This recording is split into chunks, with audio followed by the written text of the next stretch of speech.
안녕하세요. 저는 윤옥래, 75세 부산 남항 근처에서 작은 해산물 가게를 운영하는 평범해 보이는 할머니입니다. 하지만 저에게는 특별한 과거가 있어요. 20년 전 부산항을 주름잡던 전설적인 밀수 브로커였거든요. 한 통의 전화로 바다를 멈춰 세울 수 있었던 그런 사람이었죠. 그런데 지금은 매일 새벽 어시장에서 해산물을 사다가 직접 손질하며 이웃상인들과 막걸리 한 잔, 기울이는 그냥 평범한 부산 할매로 살고 있습니다. 그런 저에게는 세상에서 가장 소중한 보물이 하나 있어요. 바로 손녀 지우입니다. 29살, 육군 군악대 소속으로 휴가. 때마다 할머니를 찾아와 트럼펫 연주를 들려주는 착한 아이죠. 하지만 어느 날 밤 그 소중한 손녀가 피투성이 군복을 입고 울며 찾아옵니다. 군수업체 사장 아들에게 폭행을 당했는데 군부와 경찰 모두 사건을 덮으려 한다는 거예요. 그 순간 20년간 잠들어 있던 옥내의 본성이 깨어납니다. 내 손녀를 건드린 놈들! 아직도 세상에 내 이름 기억하는 인간들이 있겠지. 내가 날 팔아넘겼구나. 배신자가 뒤돌아보는 순간 노파의 눈물이 빗속에서 번쩍인다. 내 손으로 키운 놈이 이렇게 물어뜯어? 주먹이 부딪히며 부두 전체가 아수라장이 된다. 폭풍우 속 화물선 위 군수업체 회장이 손녀를 인질로 붙잡고 있다. 무릎 꿇어. 아니면 애를 바다에 던진다. 노파가 지팡이를 내려놓으며 천천히 다가간다. 내가 무릎 꿇으면 넌 오늘 여기서 못 나가? 과연 75세 할머니 윤옥래는 손녀를 지키기 위해 다시 한번 부산항을 뒤흔들 수 있을까요? 권력과 돈으로 무장한 거대한 적들을 상대로 마지막 승부를 벌이는 할머니의 이야기, 지금 시작합니다. 잠깐 무료 버튼인 구독과 좋아요 꼭 눌러주시면 여러분 가정에 큰 복이 찾아올 것입니다. 감사합니다. 부산 남항 근처 낡은 창고를 개조한 해산물 가게에서 새벽 5시가 되면 어김없이 불이 켜집니다. 윤옥래는 75의 나이에도 허리를 꼿꼿이 세우고 어시장에서 가져온 해산물들을 손질하고 있었습니다. 굵은 손가락 사이로 미끄러지는 갯장어를 능숙하게 잡아 칼날을 대는 모습은 수십 년 경험이 만들어낸 예술 같았죠. 옥래 언니, 또 그렇게 일찍 나와서 뭐해? 옆 가게 생선장수 박순이가 투덜거리며 다가왔습니다. 옥래는 피식 웃으며 대답했어요. 나이 먹으면 잠이 없어지는 거 몰라. 그냥 손 놀리고 있으면 마음이 편해져. 하지만 옥래의 눈빛에는 평범한 노인의 그것과는 다른 무언가가 있었습니다. 날카롭고 예리한, 마치 바다 깊숙한 곳에서 올라온 상어의 눈빛 같은 것이 말이죠. 손님들과 이야기할 때는 다정한 부산 할매였지만 혼자 있을 때면 전혀 다른 사람이 되곤 했어요. 점심때가 되자 단골 손님들이 하나둘 찾아왔습니다. 항만에서 일하는 인부들, 근처 공장 직원들이 옥래가 끓인 해물탕을 먹으며 하루 피로를 달래곤 했어요. 옥래는 그들과 자연스럽게 어울리면서도 항상 귀를 기울이고 있었습니다. 부산항에서 벌어지는 모든 일들, 누가 어디로 가고 무엇을 하는지 말이죠. 옥래 할매, 요새 남항 쪽에 수상한 놈들이 자주 보인다던데. 한 인부가 술잔을 기울이며 말했어요. 옥래는 별것 아닌 듯 대답했죠. 그런 일이야 항상 있는 거 아냐. 바다에서 먹고 사는 사람들이 다 양지 바른 일만 하겠어? 하지만 속으로는 다른 생각을 하고 있었습니다. 아직도 누군가 내 영역에서 함부로 놀고 있구나. 해가 저물 무렵 가게 앞에 군용차 한 대가 멈춰 섰습니다. 육군 군악대 복장을 한 젊은 여성이 내렸어요. 바로 옥래의 손녀 윤지우였습니다. 29의 나이에도 앳된 얼굴을 한 지우는 할머니를 보자마자 환하게 웃었어요. 할매, 휴가 나왔어요. 어머, 우리 지우 왔네. 얼마나 보고 싶었는지 몰라. 옥내의 얼굴이 완전히 달라졌습니다. 날카로웠던 눈빛은 온화해지고 굳었던 입가에는 미소가 번졌어요. 지우는 옥내의 유일한 희망이자 보물이었거든요. 지우는 가방에서 트럼펫을 꺼내 연주를 시작했습니다. 부산항 저녁 노을을 배경으로 울려 퍼지는 애수 어린 선율이 옥내의 마음을 적셨어요. 옛날 젊었을 때 바다에서 위험한 일을 하며 살았던 시절이 떠올랐죠. 할매는 정말 대단한 사람이었다고 엄마가 그러던데. 지우가 연주를 마치고 말했습니다.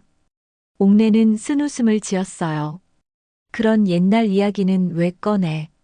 할매는 그냥 평범한 생선장수야. 아냐, 엄마가 말했어. 부산항에서 할매 이름 모르는 사람이 없었다고. 항만은 할매 거였다고. 옥내는 지우의 머리를 쓰다듬으며 중얼거렸습니다. 이제 조용히 늙어가야지. 더 이상 피냄새 나는 짓은 싫다. 하지만 마음 깊은 곳에서는 다른 생각이 꿈틀거리고 있었어요. 오래전 부산항을 주름잡던 그 시절의 기억들이 말이죠. 밀수 루트를 장악하고 항만 조직들을 좌지우지하며 한 통의 전화로 바다를 멈춰 세울 수 있었던 그 시절이요. 밤이 깊어가자 지우는 부대로 돌아갔고 옥내는 혼자 남은 가게에서 막걸리 한 잔을 기울였습니다. 창밖으로 보이는 부산항의 야경을 바라보며 속삭였어요. 내가 이 바다의 주인이었는데 그때는 몰랐습니다. 며칠 후면 그 조용한 일상이 완전히 깨질 거라는 것을, 그리고 다시 한번 부산항을 뒤흔들 일이 벌어질 거라는 것을 말이죠. 3일이 지난 어느 늦은 밤, 옥내는 가게 문을 닫고 뒷정리를 하고 있었습니다. 막걸리 한 잔으로 하루를 마무리하려던 찰나 밖에서 급하게 문을 두드리는 소리가 들렸어요. 시계를 보니 밤 11시가 넘어 있었죠. 누구야? 문을 열자 지우가 서 있었습니다. 하지만 며칠 전 환하게 웃던 모습은 온데간데 없었어요. 얼굴은 부어있고 입술은 터져 있었으며 군복 곳곳에는 핏자국이 묻어 있었습니다. 더 충격적인 것은 지우의 눈빛이었어요. 완전히 겁에 질려 있었거든요. 지우야, 이게 무슨 일이야? 옥내는 지우를 안으로 데려와 소파에 앉혔습니다. 지우는 한동안 말을 하지 못하고 떨고만 있었어요. 옥내는 따뜻한 차를 끓여주며 기다렸죠. 할매, 나 이제 어떻게 하지? 무슨 일이 있었는지 천천히 말해봐. 지우는 떨리는 목소리로 이야기를 시작했습니다. 어제 군악대 공연이 끝난 후 뒤풀이 자리에서 일어난 일이었어요. 군수업체 대표의 아들인 박민수가 술에 취해 지우에게 추궁거렸다고 했죠. 그놈이 갑자기 나를 붙잡고는. 지우의 말이 끊어졌습니다.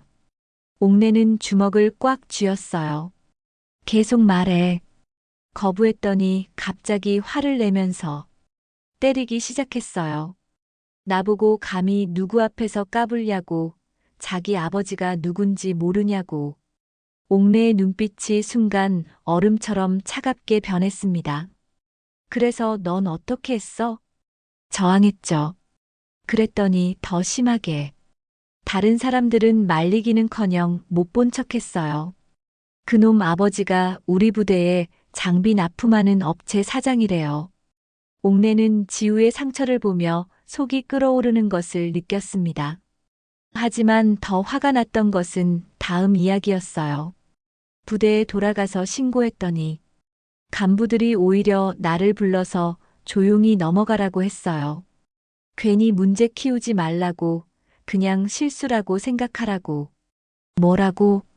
옥내의 목소리에 위험한 기운이 스며들었습니다. 경찰에도 신고했는데 담당 형사가 와서 하는 말이 단순 시비라고 처리하겠다는 거예요. 증거도 부족하고 상대방도 술에 취해서 기억 안 난다고 발뺌하고 지우는 결국 울음을 터뜨렸습니다. 옥내는 지우를 품에 안고 등을 토닥여 주었어요. 하지만 옥내의 마음속에서는 오래전 잠들어 있던 무언가가 깨어나고 있었죠. 할매, 나 정말 억울해요. 내가 뭘 잘못했다고. 그때 옥내의 머릿속에 딸의 목소리가 떠올랐습니다. 지우의 엄마가 어렸을 때 했던 말이었어요.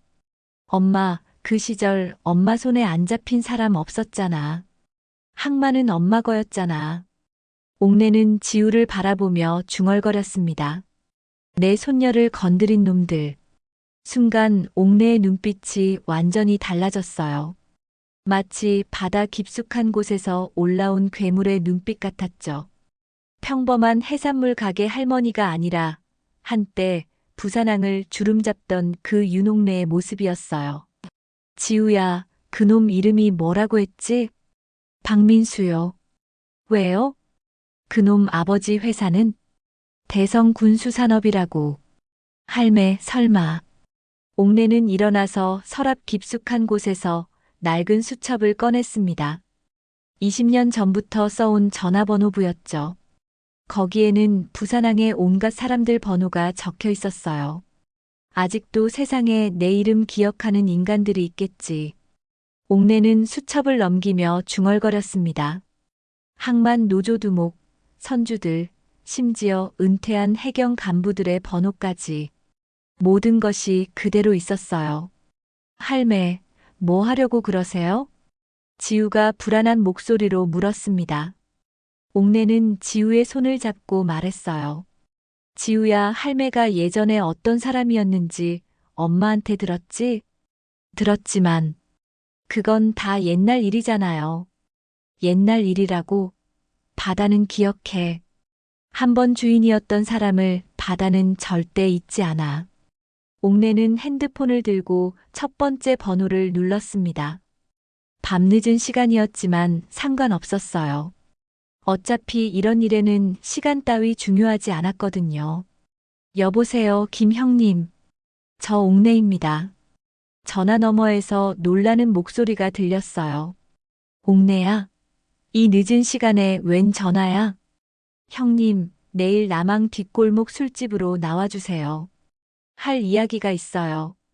야, 너 또 무슨 일 벌이려고 그러냐?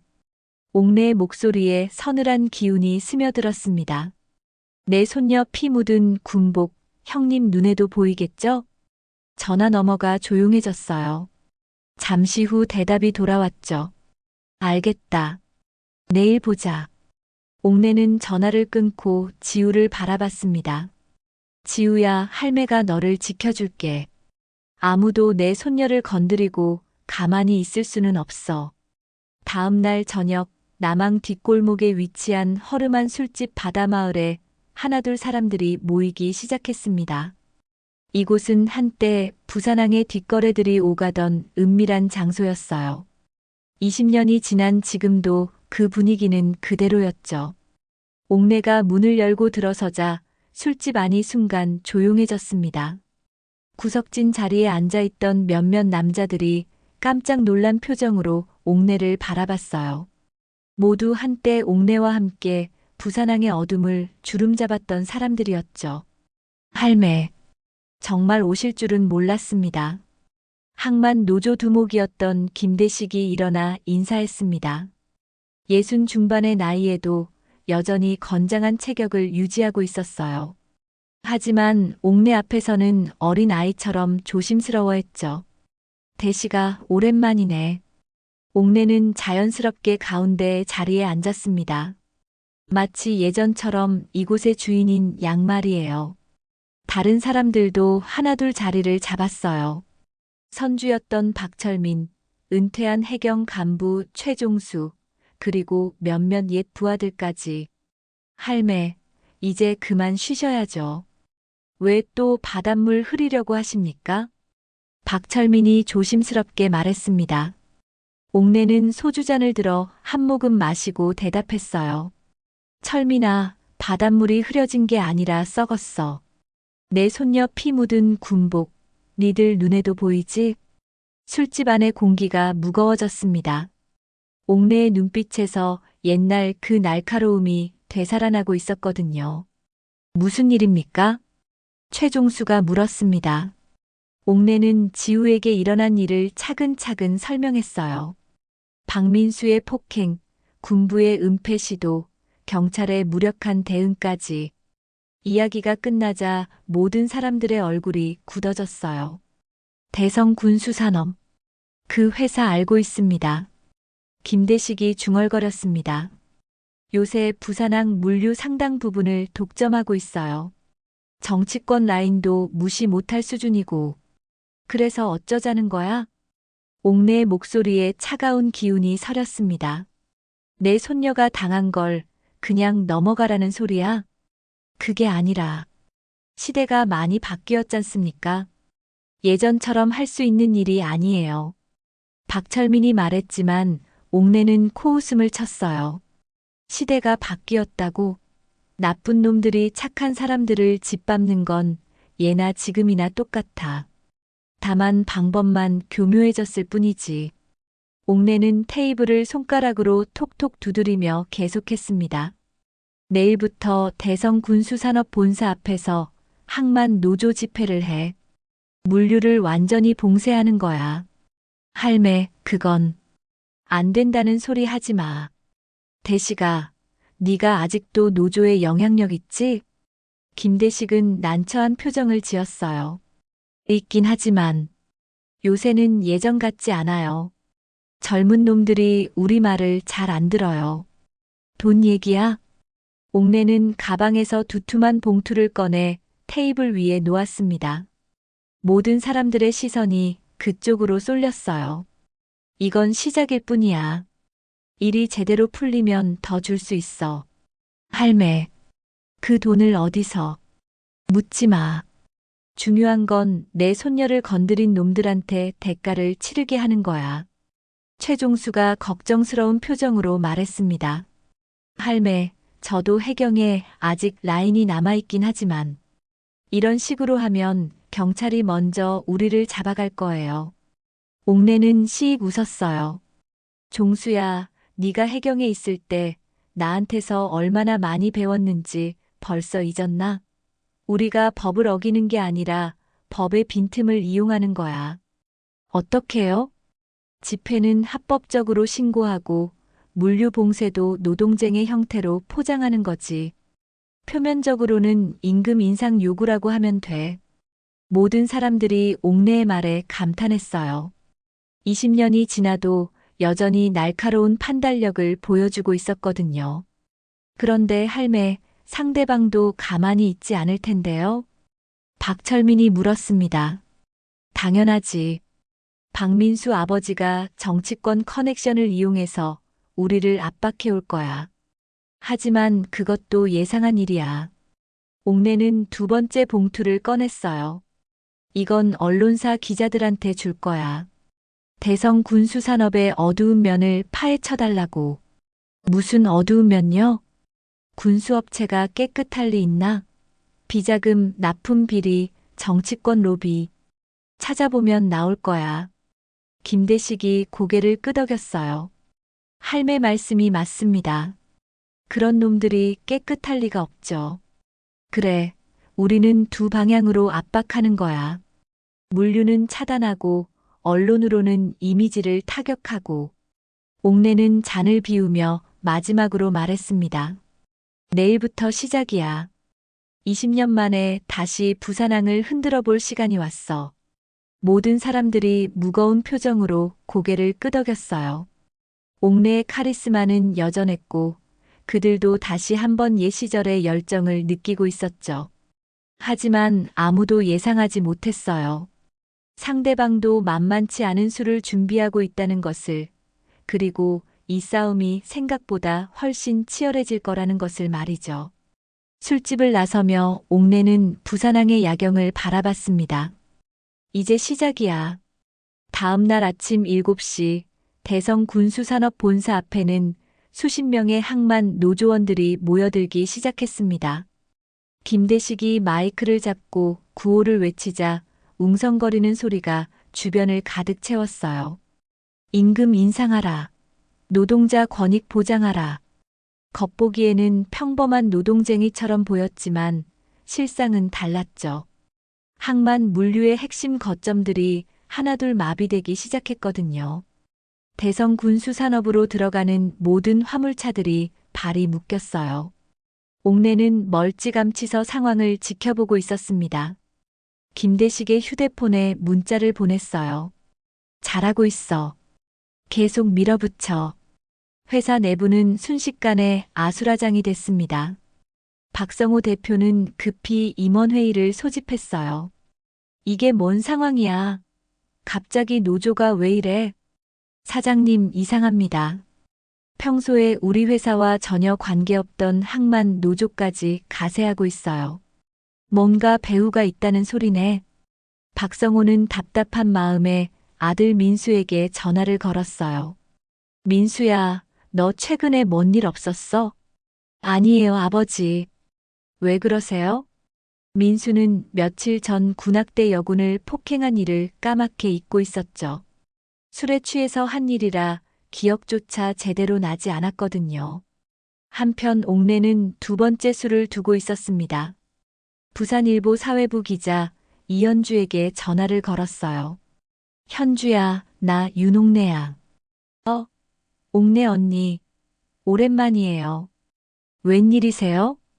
이현주는 한때 부산항 밀수 사건을 취재하면서 옥내와 인연을 맺었던 기자였어요. 지금은 데스크급으로 승진해 있었죠. 현주야, 너한테 줄 특종이 하나 있어. 특종이요?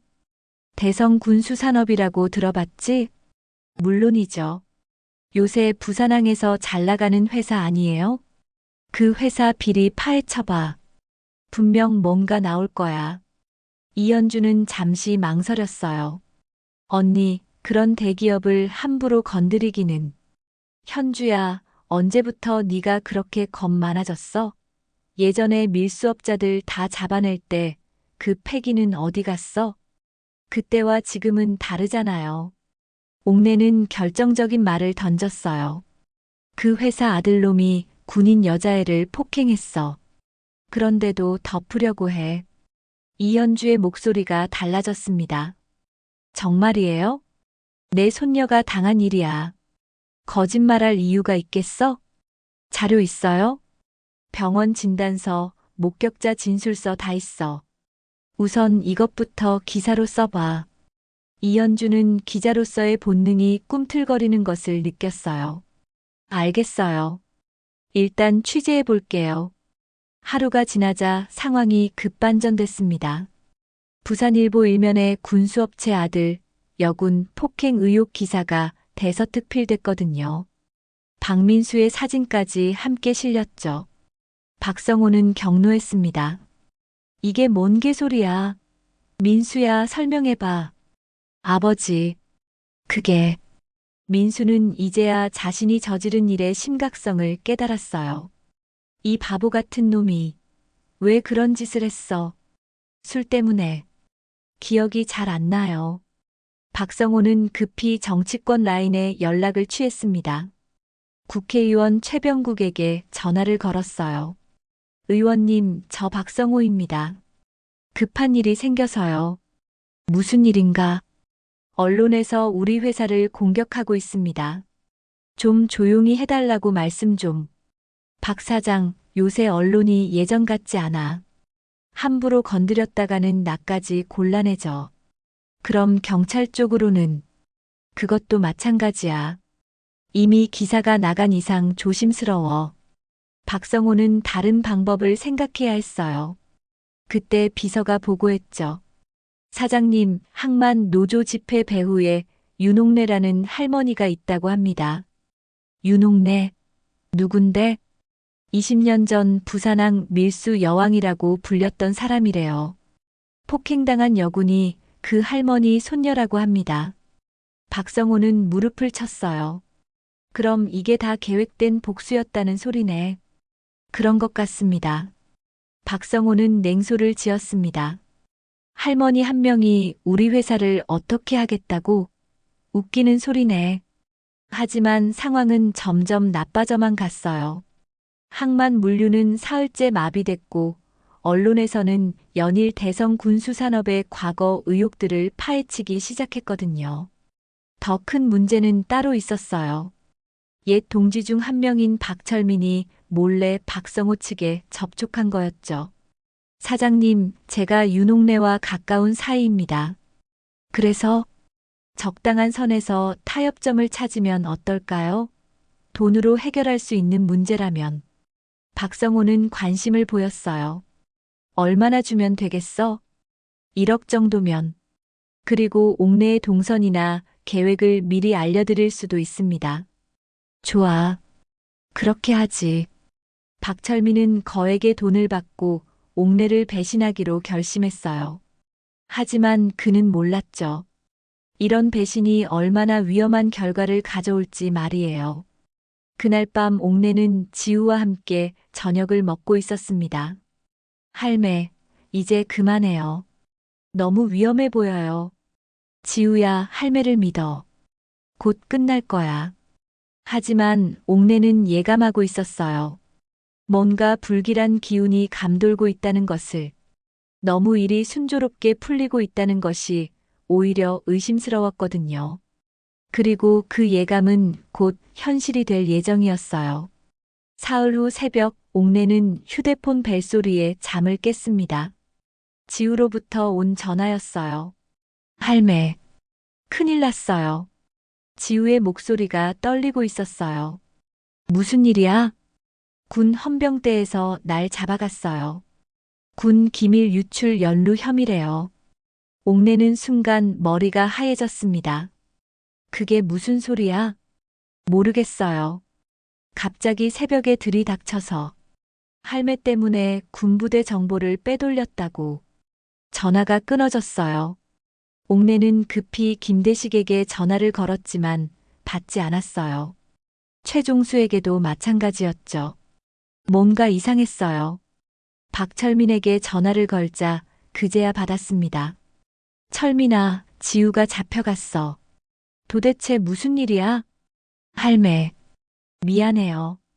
박철민의 목소리가 이상했어요. 뭐가 미안해? 할매가 너무 무리하신 것 같아서 적당히 선에서 마무리하자고 그쪽에 얘기했어요. 옥내는 순간 모든 것을 깨달았어요.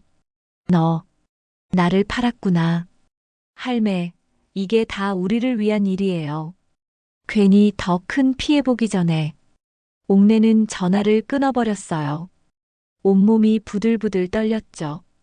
분노 때문이 아니라 절망감 때문이었어요.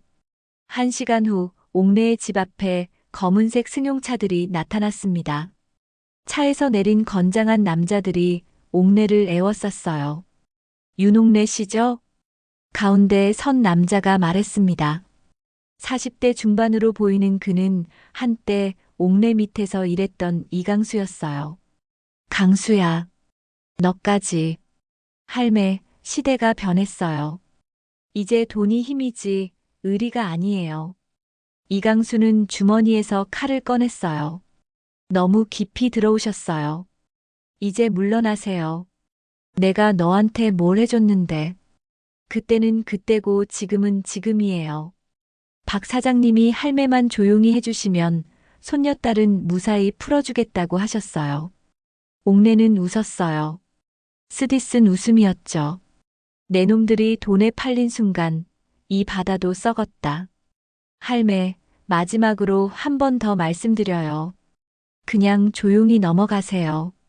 싫다고 하면? 이강수의 눈빛이 차갑게 변했어요. 그럼 할 수 없죠. 순간 옥내를 향해 칼이 번쩍였습니다. 옥내는 재빨리 몸을 피했지만 어깨에 상처를 입었어요. 붉은 피가 흘러내렸죠. 할매. 이강수가 다시 칼을 들었지만 옥내는 더 이상 피하지 않았어요. 그래, 해봐. 어차피 지우까지 망쳐버린 내가 살아서 뭐 하겠어. 칼날이 옥내의 배를 찔렀습니다. 옥내는 그 자리에 쓰러졌어요. 할매는 이제 끝났어요. 이강수는 부하들과 함께 사라졌습니다. 옥내는 피를 흘리며 바닥에 누워 있었어요. 내가 괜히 이 일을 다시 시작했나. 지우까지 망쳐버렸네. 의식이 흐려지는 가운데서도 옥내는 자책하고 있었어요. 손녀를 지키려다가 오히려 더 큰 위험에 빠뜨린 거였죠. 몇 시간 후 옥내가 눈을 뜨자 낯선 곳에 있었습니다. 폐공장 같은 곳이었어요. 온몸이 아팠고 상처에서 피가 계속 흘러나오고 있었죠. 이때 멀리서 발소리가 들렸어요. 이강수가 다시 나타났어요. 아직도 살아있네요. 강수야. 할매, 마지막 기회예요. 박 사장님이 제안을 하나 더 주셨어요. 무슨 제안? 할매가 공개적으로 사과하고 모든 일을 중단하면 손녀딸을 풀어주겠다고 해요. 옥내는 힘겹게 일어났어요. 내가 왜 사과를 해야 해? 할매 손녀가 폭행당한 것은 인정해요. 하지만 이렇게 회사 전체를 마비시킬 일은 아니잖아요. 그럼 처음에 제대로 사과하고 처벌받으면 될 일을. 그건 이미 지난 일이고요. 이강수는 옥내에게 휴대폰을 보여줬어요. 화면에는 군 헌병대 유치장에 있는 지우의 모습이 나와 있었어요. 봐요, 얼마나 힘들어하는지. 옥내의 마음이 찢어질 것 같았어요. 지우는 좁은 유치장에서 울고 있었거든요. 할매, 도와주세요. 화면 속에서 지우가 중얼거리는 소리가 들렸어요. 옥내는 주먹을 꽉 쥐었죠. 강수야, 너도 예전에 누군가의 손녀, 누군가의 딸이었을 텐데. 감상에 젖을 시간 없어요. 어떻게 할 건가요? 옥내는 고개를 숙였어요. 모든 게 끝난 것 같았어요. 20년 전 은퇴할 때도 이런 절망감은 느끼지 않았었는데. 시간 다 됐어요. 이강수가 다시 칼을 꺼냈을 때였어요. 갑자기 공장 문이 열리면서 누군가 들어왔습니다. 거기서 멈춰.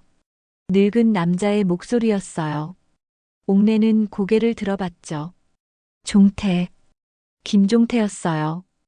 78배 나이에도 꼿꼿한 자세를 유지하고 있었어요. 손에는 권총을 들고 있었죠. 종태 영감, 여기서 뭐 해요? 이강수가 당황한 표정으로 물었습니다. 옛 정든 사람 구하러 왔지, 뭐. 김종태는 옥내를 향해 걸어왔어요. 옥내야, 괜찮아? 옥내은 눈물을 흘렸어요. 종태, 미안해. 다 내가 잘못했어. 뭘 잘못했어? 손녀 지키려는 할머니가 뭘 잘못했다고. 김종태는 이강수를 향해 총을 겨눴어요. 이제 옥내를 놔줘.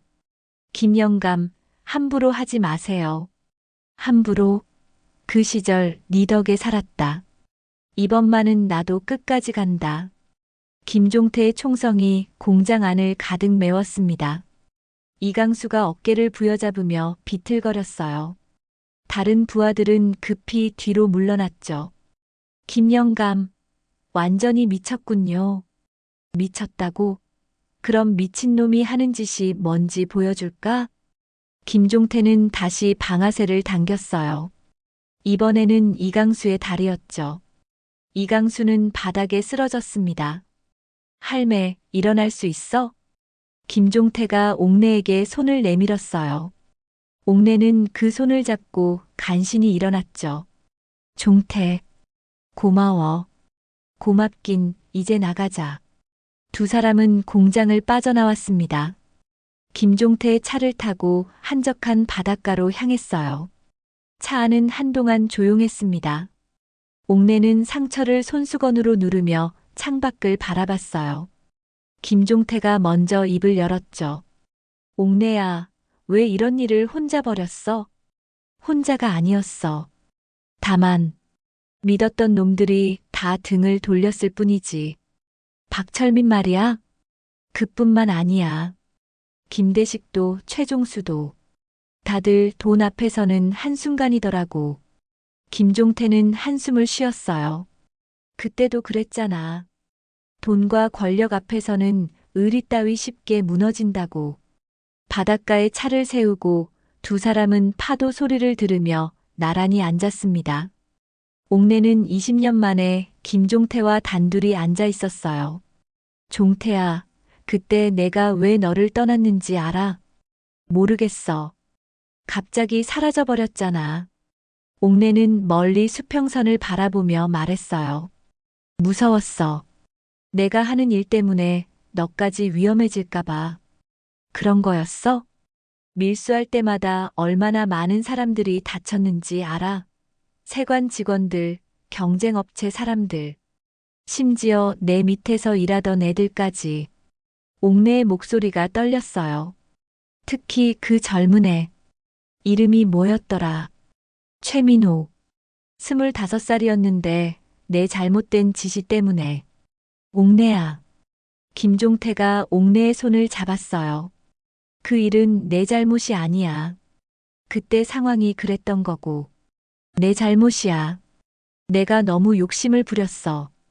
더 많이, 더 빨리 벌려고 했거든. 옥내는 눈물을 흘렸어요. 그래서 모든 걸 정리하고 너를 떠난 거야. 너까지 내 죄에 엮이게 할 순 없었거든. 김종태는 옥내를 바라보며 말했어요. 바보야. 내가 악인이었으면 그때 난 널 잡아넣었겠지. 뭐? 넌 그저 가족을 위해 몸 던진 여자였어. 딸 혼자 키우려고, 그 딸 대학 보내려고 위험한 일도 마다하지 않았던. 김종태의 말에 옥내는 더욱 울었어요. 그런 내가 지금은 손녀까지 위험에 빠뜨렸어. 아직 끝난 게 아니야. 무슨 소리야? 지우는 군 헌병대에 잡혀 있고 믿었던 사람들은 다 배신했는데. 김종태는 옥내의 어깨에 손을 올렸어요. 옥내야, 나 아직도 해경에 라인 남아있어. 그게 뭔 소용이야? 대성 군수산업 놈들이 불법 무기 밀수한다는 정보 입수했어. 옥내의 눈빛이 달라졌어요. 정말? 군수업체라고 하지만 실제로는 불법 무기까지 거래하고 있어. 북한이나 중국 쪽으로 빼돌리는 루트도 있다고 해. 그런 걸 어떻게 알았어? 20년 동안 해경에 있으면서 쌓은 정보망이 있거든. 다만 확실한 증거가 없어서 못 건드리고 있었는데. 옥내는 갑자기 일어났어요. 종태야, 그럼 우리가 그 증거를 잡으면 되는 거 아냐? 그게 쉽지 않아. 워낙 철저하게 숨기고 있거든. 방법이 있어. 옥내의 눈에 다시 날카로운 빛이 돌았어요. 20년 전 내가 어떻게 일했는지 기억하지? 놈들도 결국 부산항을 이용할 수밖에 없어. 그리고 이 항구에서 내 눈을 피해갈 수 있는 곳은 없어. 김종태는 옥내를 다시 보고 있었어요. 절망에 빠져있던 여자가 아니라 한때 부산항을 주름잡던 그 윤옥내가 돌아온 거였죠. 옥내야, 위험해. 지우가 더 위험해. 그리고 이번엔 정말 마지막이야. 마지막? 이 일이 끝나면 정말로 손 씻을 거야. 평범한 할머니로 살 거고. 김종태는 고개를 끄덕였어요. 알겠어. 그럼 끝까지 가보자. 고마워, 종태야. 고맙긴. 그때 네 덕에 살았으니까 이제 내가 갚을 차례지. 두 사람은 다시 차에 올랐어요. 이제 진짜 마지막 승부를 위한 준비를 시작해야 했거든요. 그런데 옥내야, 혼자서는 안 돼. 사람이 필요해. 누구를 믿어? 다들 돈에 넘어갔는데. 아직 남은 사람들이 있어. 진짜 의리를 아는 놈들 말이야. 김종태는 휴대폰을 꺼냈어요. 이번엔 내가 사람들을 모아볼게. 우리 시대의 마지막 남은 진짜들을. 옥내은 고개를 끄덕였어요. 마음속에서 희망이 다시 살아나고 있었죠. 지우야, 할매가 꼭 구해줄게. 차는 부산항을 향해 달려가고 있었어요. 마지막 결전을 위해서 말이죠. 그날 밤 대성 군수산업에서는 긴급회의가 열렸습니다. 박성우가 화를 내고 있었어요. 이강수 그놈이 완전히 망쳤군. 김종태까지 끼어들면서. 사장님, 어떻게 하시겠습니까? 더 이상 물러설 곳이 없어. 끝장을 내야 해. 박성호의 눈에 살기가 돌았어요. 이제 정말 마지막 승부가 시작되는 거였죠. 이틀 후 새벽 부산항 제3부두에서는 수상한 움직임이 포착되고 있었습니다. 김종태가 망원경으로 관찰하고 있었고 옥내는 옆에서 무전기를 들고 있었어요. 옥내야, 저기 봐. 대성 군수 화물차가 들어오고 있어. 화물은? 겉보기엔 일반 기계 부품 같은데. 움직임이 너무 조심스러워. 분명 뭔가 숨기고 있어. 옥내는 무전기로 다른 팀에게 연락했어요. 1팀 준비됐어? 네, 할머니. 언제든 가능합니다. 이번엔 다른 사람들이 함께하고 있었어요. 김종태가 모은 진짜 의리파들이었죠. 은퇴한 해경 요원 출신들과 항만에서 평생 일한 노동자들이었어요. 이 팀은 대기 중입니다.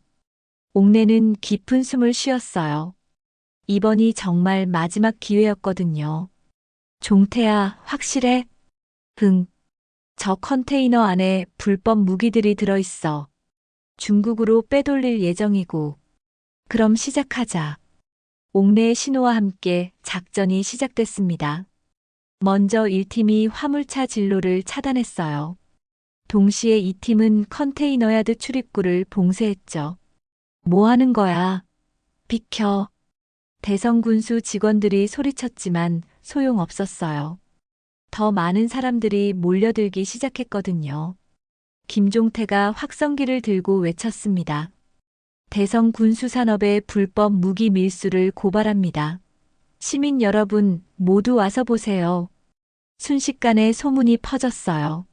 새벽 작업을 하던 항만 노동자들이 하나둘 모여들기 시작했죠.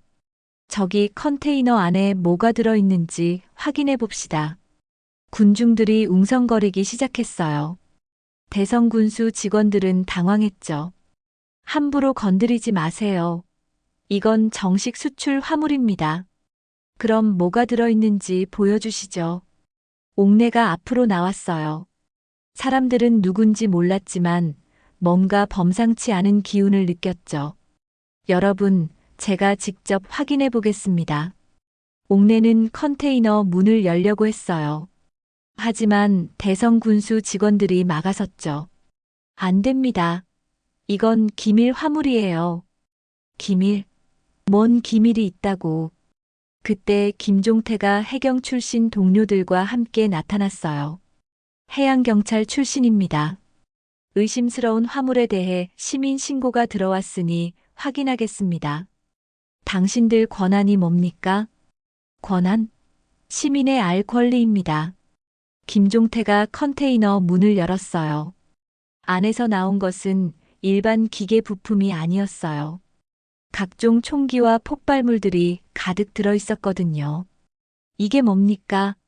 사람들이 충격을 받았어요. 휴대폰으로 사진을 찍기 시작했죠. 불법 무기잖아. 이런 걸 몰래 수출하고 있었구나. 대성군수 직원들이 급히 박성호에게 전화를 걸었어요. 사장님, 큰일 났습니다. 무기 화물이 발각됐어요. 박성호는 경악했어요. 뭐라고? 어떻게 된 거야? 윤옥래 그 할머니가 사람들을 대거 동원해서 이 바보들아, 왜 미리 막지 못했어? 하지만 이미 늦었어요. 현장 상황이 실시간으로 SNS에 올라가고 있었거든요. 옥내는 확성기를 잡고 외쳤습니다. 여러분, 보셨죠? 이런 회사의 아들이 우리 군인을 폭행했습니다. 그리고 군부와 정치권이 이를 덮으려 했어요. 사람들의 분노가 폭발했어요. 이런 나쁜 놈들, 당장 처벌받아야 해. 김종태는 이미 언론사에 연락을 취하고 있었어요. 부산일보 이현주 기자님, 지금 당장 제3부두로 오세요. 특종입니다. 30분 후 각종 언론사 기자들이 몰려들기 시작했어요. 방송국 중계차도 나타났죠. 이것은 부산항 제3부두에서 벌어지고 있는 현장입니다. 대성군수산업의 불법 무기 밀수가 시민들에 의해 폭로되고 있습니다. 생중계가 시작됐어요. 전국으로 상황이 알려지기 시작했죠. 박성호는 급히 정치권 라인에 연락을 취했어요. 의원님, 저 박성호입니다. 큰일 났어요. 무슨 일인가? 불법 무기 화물이 발각됐습니다. 지금 생중계까지 되고 있어요. 최병국 의원은 화들짝 놀랐어요. 뭐라고? 그건 우리가 모르는 일이야. 의원님까지 연루될 수 있어요.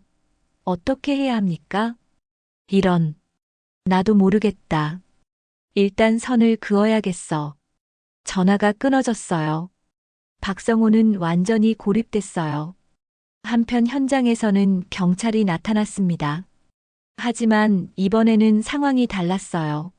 언론의 주목을 받고 있는 상황에서 함부로 할 수 없었거든요. 경찰입니다. 모두 질서를 지켜주세요. 하지만 사람들은 물러서지 않았어요.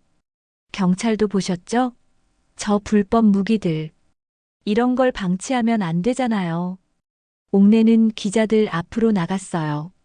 기자님들, 제가 말씀드릴 것이 있습니다. 누구세요? 저는 윤옥래입니다. 대성 군수산업 아들에게 폭행당한 군인의 할머니입니다. 기자들이 흥미를 보였어요. 할머니, 어떻게 이런 걸 알게 되셨나요? 손녀를 지키려다 알게 됐습니다. 이 회사가 얼마나 썩었는지 말이에요. 이현주 기자가 질문했어요. 할머니, 이 일을 혼자 하신 건가요? 옥내는 김종태를 바라봤어요. 그리고 주변의 모든 사람들을 둘러봤죠. 혼자가 아닙니다. 정의를 믿는 모든 사람들이 함께했어요. 그 순간 박성호가 현장에 나타났어요. 얼굴이 새하얗게 질린 채로 말이에요. 할머니, 이제 그만하시죠. 옥내는 박성호를 똑바로 바라봤어요. 그만하라고. 니들이 손녀 건드린 순간 거래는 끝났다. 원하시는 게 뭡니까? 돈이면. 옥내는 냉소를 지었어요. 나는 이 바다의 주인이었다. 돈 따위로 움직이는 여자가 아니야. 생중계가 계속되는 가운데 검찰과 국정감사팀이 현장에 도착했습니다. 불법 무기 밀수 사건이 전국적인 이슈가 되면서 정부도 더 이상 묵과할 수 없었거든요. 대성 군수산업 박성호 대표 긴급 체포합니다. 수갑이 채워지는 박성호를 보며 옥내는 깊은 한숨을 쉬었어요. 하지만 아직 끝난 게 아니었죠. 종태야, 지우는? 방금 연락 왔어. 군 헌병대에서 석방 조치됐다고 해. 옥내의 어깨가 축 늘어졌어요. 긴장이 풀리면서 그동안의 피로가 몰려왔거든요. 할머니, 멀리서 지우가 달려오고 있었어요. 군복을 입고 있었지만 얼굴에는 환한 웃음이 가득했죠. 지우야. 할머니와 손녀가 부둥켜 안았습니다. 주변 사람들이 박수를 보냈어요. 할머니, 정말 고생하셨어요. 지우야, 할머니가 미안해. 너까지 힘들게 했네. 아니에요. 할머니가 지켜주신 덕분이에요. 기자들이 다가와 질문을 던졌어요. 할머니, 소감이 어떠세요? 옥내는 잠시 생각하더니 대답했어요. 젊어서 바다를 망쳤지만 늙어서라도 한 사람은 지켰네요. 이게 인생이구나 싶어요. 앞으로 어떻게 하실 계획이세요? 이제 정말 조용히 살 겁니다. 더 이상 바다를 흐리고 싶지 않거든요. 일주일 후 옥내는 다시 자신의 해산물 가게로 돌아왔습니다. 하지만 예전과는 분위기가 달랐어요. 연일 언론에 나오면서 유명해진 탓에 구경꾼들이 끊이지 않았거든요. 할머니, 사인 좀 해주세요. 할머니가 그 유명한 윤옥래세요? 옥내는 쓴웃음을 지으며 손을 저었어요. 유명하긴 무슨. 그냥 평범한 할머니예요. 하지만 사람들은 계속 찾아왔어요. 옥내의 용기에 감동받은 사람들, 정의를 실현해 준 것에 고마워하는 사람들이었죠. 어느 날 저녁, 지우가 가게에 찾아왔어요. 하지만 이번에는 군복이 아닌 평상복을 입고 있었어요. 지우야, 부대는? 할머니, 저 군악대 그만뒀어요. 뭐라고? 대신 항만문화센터에서 음악을 가르치기로 했어요. 아이들한테 트럼펫을 가르쳐 주는 거예요. 옥내는 지우의 손을 잡았어요. 그래, 그게 좋겠다. 네가 원하는 일을 해야지. 할머니 덕분에 용기를 얻었어요. 억울한 일을 당해도 끝까지 포기하지 않으면 된다는 걸 배웠어요. 옥내는 눈시울이 붉어졌어요. 우리 지우가 이렇게 컸구나. 그날 밤 옥내는 혼자 바닷가에 나가 앉았습니다. 파도 소리를 들으며 지난 일들을 되돌아봤어요. 할매. 뒤에서 목소리가 들렸어요. 김종태였습니다. 종태야, 앉아. 오늘로 정말 끝인 거야? 응. 더 이상 바다를 괴롭히고 싶지 않아. 김종태는 옆에 앉으며 말했어요. 그래도 마지막이 멋있었어. 멋있긴. 그냥 할머니가 손녀 지킨 것뿐이야. 아니야, 더 큰 일이었어. 잘못된 걸 바로잡은 거야. 두 사람은 한동안 조용히 앉아 있었어요. 부산항의 야경이 반짝이고 있었죠. 종태야, 이제 그만 바다를 쉬게 하자. 그래, 이제 쉬자. 김종태가 소주병을 꺼냈어요. 두 사람은 마지막 잔을 기울였죠. 건배. 응, 건배. 한 달 후 대성 군수산업 사건은 완전히 마무리됐습니다. 박성호는 불법 무기 밀수와 정치권 로비 혐의로 중형을 받았어요. 아들 박민수도 폭행죄로 처벌받았죠. 연루된 정치인들도 수사를 받게 됐어요. 옥내의 해산물 가게는 예전처럼 조용해졌습니다. 언론의 관심이 사라지면서 다시 평범한 일상으로 돌아온 거였죠. 할머니, 오늘도 맛있는 해물탕 주세요. 단골 손님들이 하나둘 돌아왔어요. 옥내는 예전처럼 자연스럽게 손님들을 맞았어요. 자주 오세요. 할머니가 직접 끓여드릴게요. 지우는 항만문화센터에서 아이들을 가르치며 새로운 꿈을 키워가고 있었어요. 주말마다 할머니를 찾아와 연주를 들려주곤 했죠. 할머니, 이번 주에 발표회가 있어요. 오실 수 있으세요? 당연히 가야지. 우리 지우 제자들 연주를 어떻게 안 들어봐? 옥내는 정말로 평범한 할머니가 되어가고 있었어요. 어느 조용한 저녁, 옥내는 가게 문을 닫고 바다를 바라봤습니다. 부산항의 불빛들이 잔잔한 파도 위에서 반짝이고 있었어요. 이제 정말 끝이구나. 옥내는 속삭였어요. 20년 전 손을 씻었을 때와는 다른 기분이었어요. 이번엔 정말로 마음이 편했거든요. 부산항에는 더 이상 윤옥래의 이름이 울리지 않았어요. 하지만 바닷바람은 여전히 그녀를 기억하고 있었죠. 한때 이곳을 주름잡았던 여인이 마지막에는 사랑하는 손녀를 지켜낸 할머니로 남게 된 것을 말이에요. 옥내는 마지막으로 바다에 인사를 했어요. 고마웠어, 바다야. 이제 평안히 쉬어. 그리고 돌아서서 집으로 향했습니다. 평범한 할머니로서의 새로운 하루를 준비하기 위해서요. 부산 앞바다의 노파 윤옥래의 이야기는 그렇게 끝이 났습니다. 조용하지만 따뜻하게, 그리고 당당하게 말이에요. 평범한 해산물 가게 할머니가 사랑하는 손녀를 지키기 위해 다시 한번 부산항을 뒤흔드는 이야기 어떠셨나요? 오늘 이야기가 마음에 드셨다면 구독 버튼 꼭 눌러주시고 좋아요와 알림 설정까지 해주시면 정말 감사하겠습니다. 앞으로도 더 흥미진진하고 감동적인 이야기들로 찾아뵐게요. 댓글로 어떤 부분이 가장 인상 깊으셨는지 또 어떤 이야기를 듣고 싶으신지도 꼭 남겨주세요. 여러분의 소중한 의견이 다음 이야기에 큰 힘이 됩니다. 그럼 다음에 또 만나요. 감사합니다.